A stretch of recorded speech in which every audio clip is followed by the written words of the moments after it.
Good evening, everyone. This is the Social Studies Wiz with another video. I'm doing this video because a number of persons have been asking me on Instagram to do this video. Please let me put it out there that the audio on this device is not the best.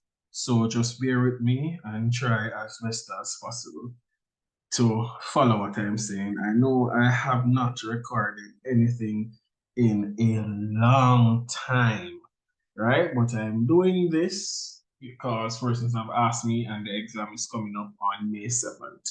All right, so bear with me. Please don't curse me about the poor audio.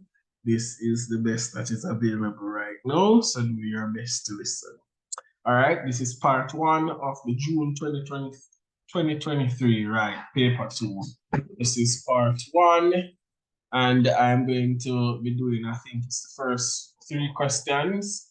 Question 1, 2, 3, and I think I'm doing the regional integration question as well. Right, yes, I will be doing the regional integration question. Yeah. And then part two, I'm going to be doing the options section, communication, tourism, and consumer affairs in part two.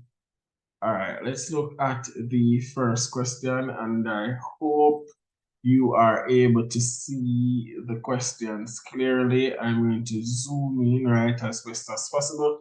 If you need this paper, just shoot me a message on Instagram, Social Studies Wiz, that's Social Studies Wiz on Instagram. Shoot me a message with your email address in a separate line, and I'll just copy your email and send the exam, a copy of the exam to you via email. Extended family.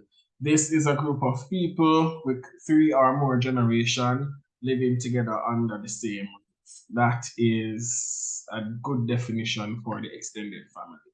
State 2 ethnic groups found in the Caribbean. We have Africans, Indians, Chinese, Syrians living here. All right, outline 2 reasons for cultural diversity in the Caribbean. One reason for cultural diversity in the Caribbean is colonization.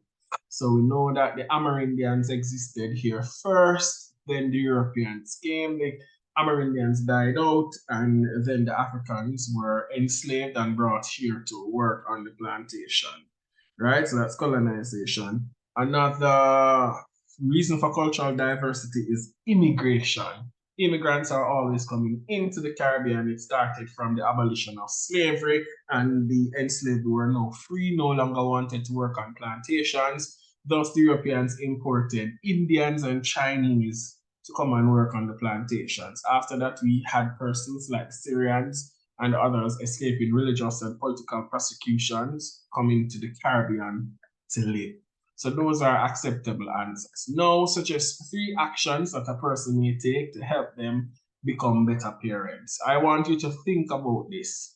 Put yourself in the shoe of being a parent. What could you do to help you to become a better parent? Because you see, social studies is about man and his environment. So you can give practical examples and it could work, right? What you can do to become better parents, you could speak to older folks like your grandparents, an aunt or an uncle, and they could suggest things that you could do to help you to become better parents, right? And notice this question, what I should have pointed out earlier, that is asking for an action and an explanation. The explanation is the justification.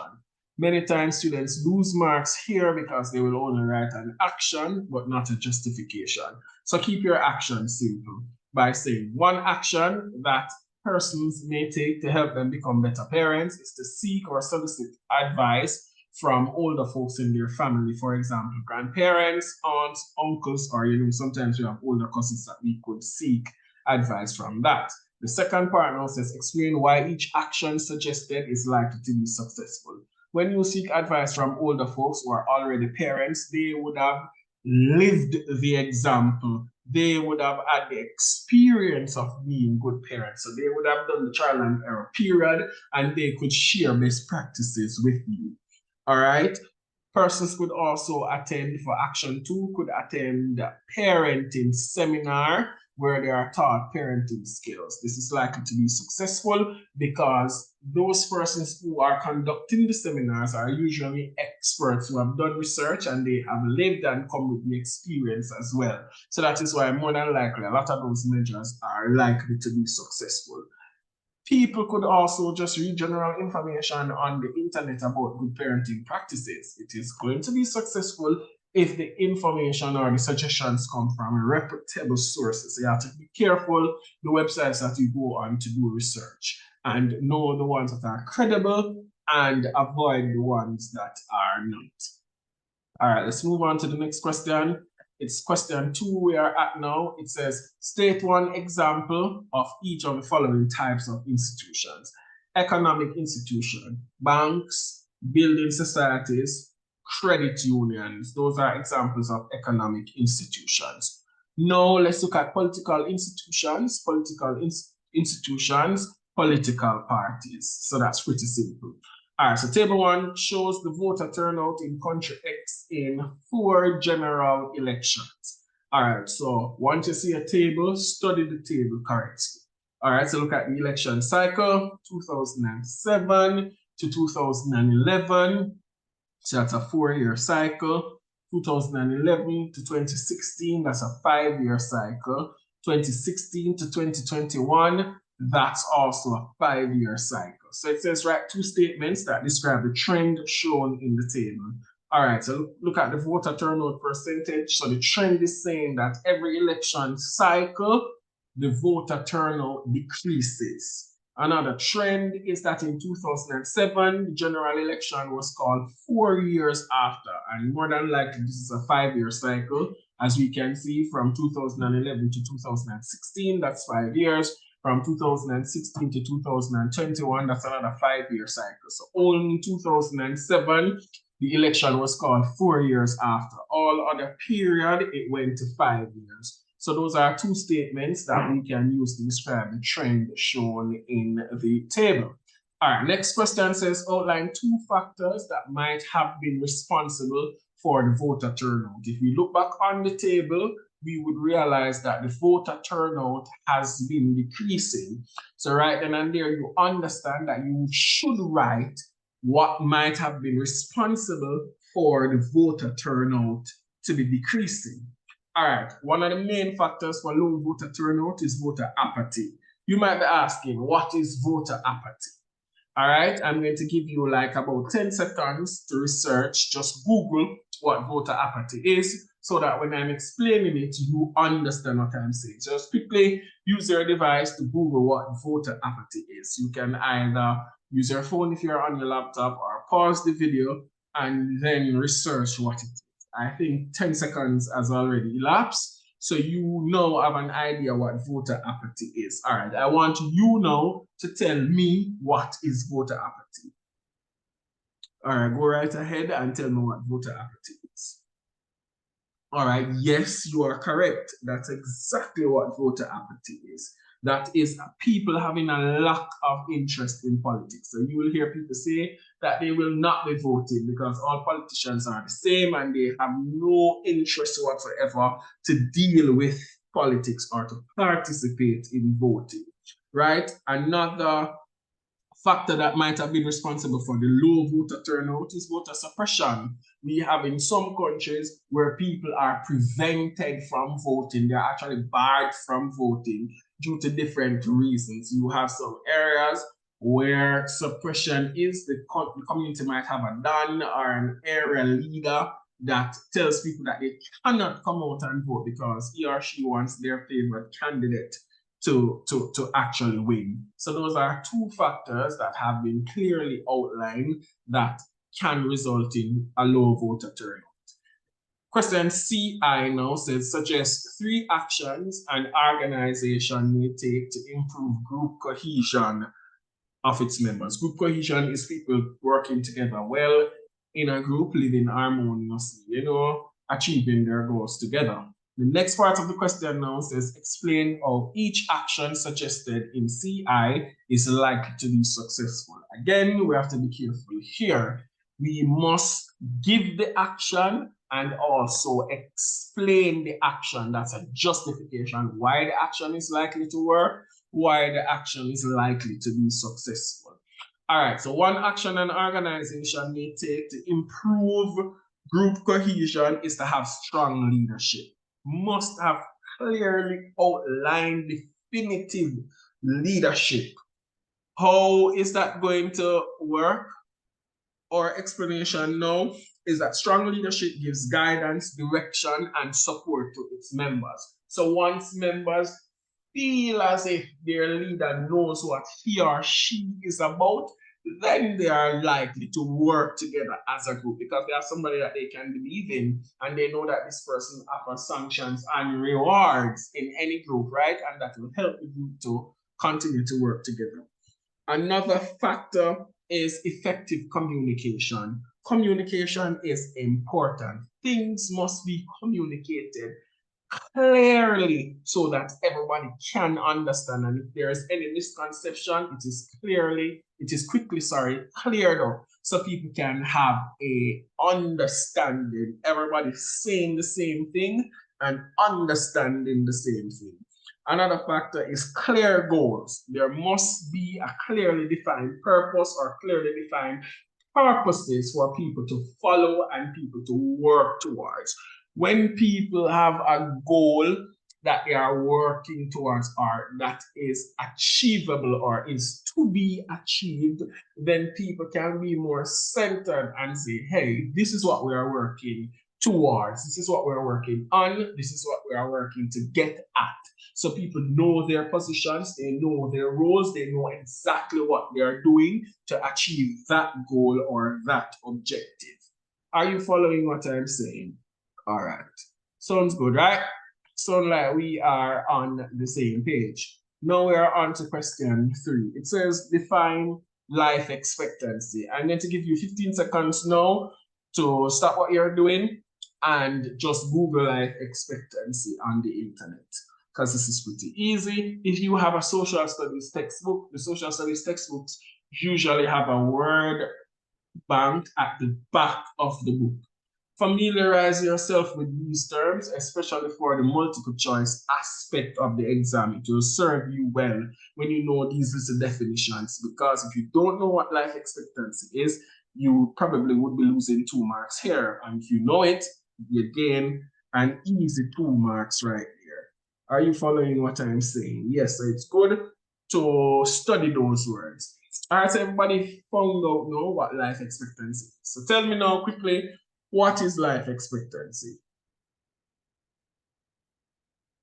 All right, you are correct. Very good. So life expectancy is the average number of years a person can expect to live based on current mortality rates in a country. Very good. So see it, you don't have to worry, man. You don't have to fret.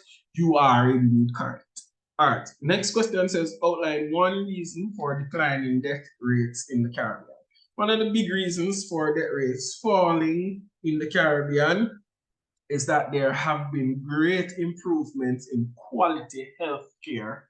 Also, there have been access to quality health care, because back in the old days, healthcare existed, quality sometimes, but a lot of people, especially from rural areas, didn't have access to quality healthcare. Many people who were living below the poverty line know of quality healthcare being in existence, but they didn't have access because they don't have the money or they didn't have the money. All right, good. Next question says, state the 2 factors that are needed to determine the rate of natural increase of a population. I want you to tell me, state 2 factors that are needed to determine the rate of natural increase of a population. What are the 2 factors? So the 2 factors are the birth rate and the death rate. Again, you are correct. Next question says, explain why it is important for a government to know the dependency ratio. So the dependency ratio is those that are outside of the working age. So the young folks from 0 to probably 17, and then the older folks from the age of retirement onward.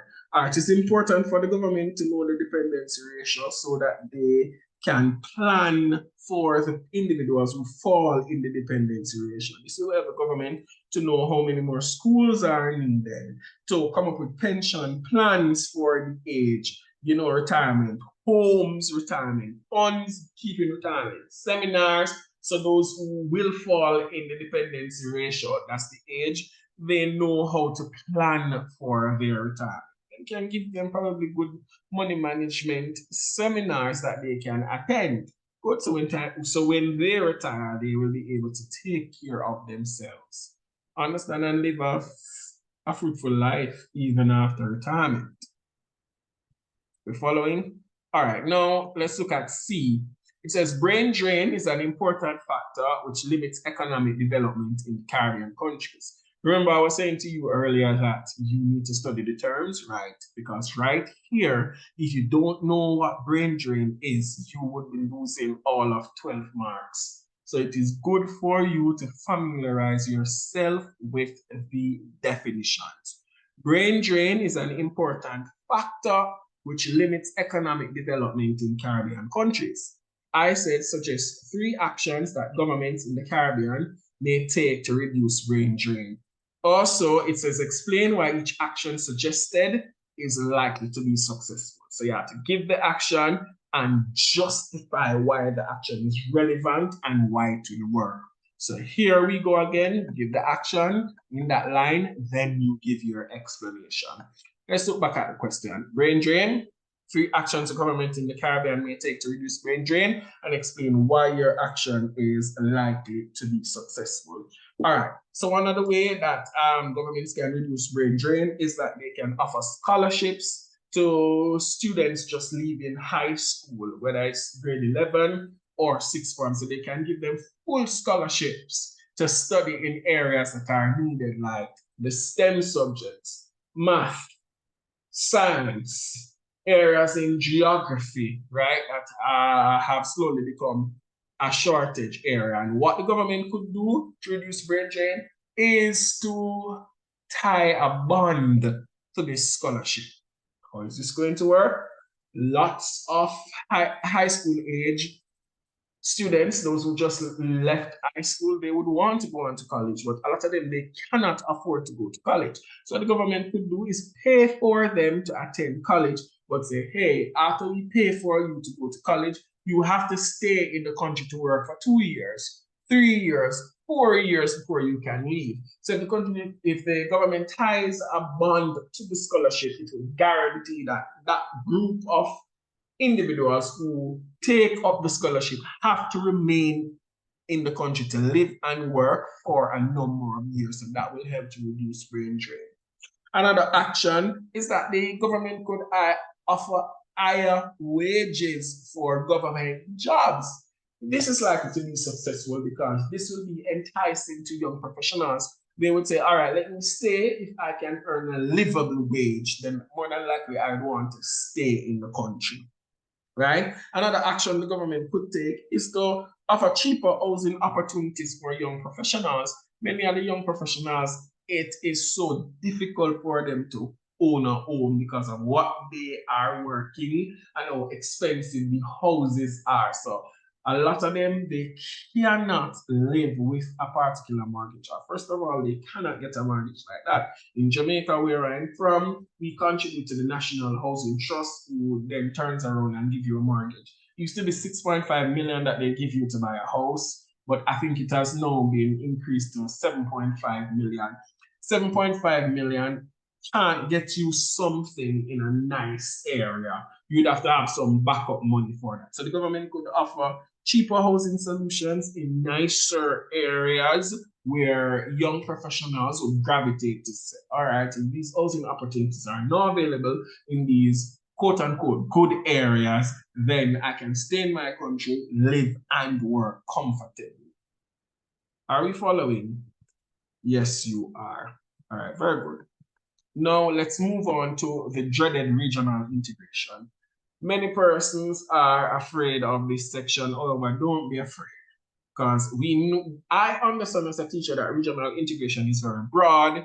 And before, when I was going to school many moons ago and I was doing social studies, we had 2 regional integration questions to choose one. Now they are sending only 1 regional integration question, and the question can come from any area. The barriers to regional integration factors promoting what was happening in the region why regional integration was necessary. CARICOM, the CSME, ACS, so many areas that they could pull a question from. So you just have to read when it comes to regional integration. Read as much as you can. For the essay questions in social studies, you don't need a thesis statement or a conclusion like for English language. All you need to do is answer only what they are asking, right? And each part of the question, just indent away from the line and answer that part of the question. Answer using paragraphs. The only way you need to do something else is if they ask you to write a letter or write a speech. You know, you just put like a razzle dazzle there if they ask you for a speech or they ask you to write a newspaper article. You know, you razzle dazzle there. But like for this question, it says write an essay on the topic. In your essay, define the term globalization. Just start by defining globalization. Globalization are countries coming together through communications, finance and commerce, and the unification of the world's economic order. And you're done. You define globalization, you're done. Next part says explain how any 2 of the following can hinder Caribbean regional development. Again, the terms are necessary, right? Insularity, multinational corporations. You must know what those terms are, because if you don't know them, then you are going to be losing marks. Insularity is the state of being isolated or detached from mainland regions, right? That's what insularity means. This can hinder regional integration in a lot of ways, what I'm going to give you 2. Insularity affords limited access to resources, right? Insular regions may face challenges in accessing essential resources such as food, water, energy, and raw materials due to their isolation from mainland supply chains. This can lead to higher costs, scarcity, and dependency on imported goods and hindering economic development, right? Transportation challenges as a result of insularity. Regions often have limited transportation infrastructure, including roads, ports, and airports, making it difficult to transport goods and people efficiently. Poor connectivity can increase transportation costs, restrict market access, and limit opportunities for trade and investment. Good. Differences in stages of development. How can that hinder regional integration or regional development? Differences in stages of development. There is some concern that the more developed countries in the region will attract more business and become more developed, leaving the less developed further behind. Those in favor of integration argue that the development of a market economy can actually enable smaller economies to catch up. Good. Another barrier can be that the more developed countries feel that they may have to bear a larger part of the responsibilities associated with integration. And this may be a big problem for countries who are performing better economically. Like, for example, in the Caribbean, like Trinidad performs better because Trinidad have a high production rate due to several factors, right? All right, next part of the question says, outline one way in which a CSME helps to solve the problem of regional integration. All right, good. So it says outline one way. So all you need is just one. You don't have to overcompensate, just give them one. So the CSME helping to solve the problems of regional integration by the Caribbean single market and economy. From you hear the word Caribbean single market and economy, just pick out single market there. Just pick out single market and frame your answer around that. CSME helps to solve the problems of regional development by promoting economic integration and cooperation among member states. Through the CSME, Caribbean countries aim to create a single market, just like you go to the market in your country, like in Jamaica, where I'm from, we have Coronation Market in downtown Kingston, and we see several vendors down there. That's the aim of the CSME, right? So seeing the entire Caribbean region as a single market for goods, services, labor, and capital, thereby facilitating the free movement of these factors of production within the region, right? Overall, now, the CSME plays a vital role in promoting regional development in the Caribbean by fostering economic integration, enhancing competitiveness, facilitating labor mobility, and pooling resources to address common challenges. Next part of the question, both of them tied together, it says, suggest 3 actions that citizens may take to support regional integration, and explain one reason why each action is likely to be successful. How can citizens support regional integration now? One of the major ways that citizens can support regional integration is by supporting regional producers. Good. So all citizens of the region can contribute by choosing to support local producers. For example, this would mean choosing to buy a commodity from a local producer rather than an overseas producer. How is this going to be successful? Because when you support regional businesses, it means that regional businesses are able to make a profit, and making profit helps them to remain in production and also expand production. And remember, these regional businesses employ regional citizens, pay taxes to regional countries to help with development in those regional countries. The following, citizens can also invest in local regional businesses. Businesses often rely on other individuals or organizations for investment. This is an injection of capital that allows a business to be established or for an existing business to expand, to modernize. This is going to be successful because if citizens invest in local businesses, it means then that the interest rate is going to be a little bit lower because it is regional people and regional money being spent, even though we don't have a single currency in the region, but you understand what I am saying clearly, right? These regional businesses employ regional citizens, pay over taxes again to regional governments. Good.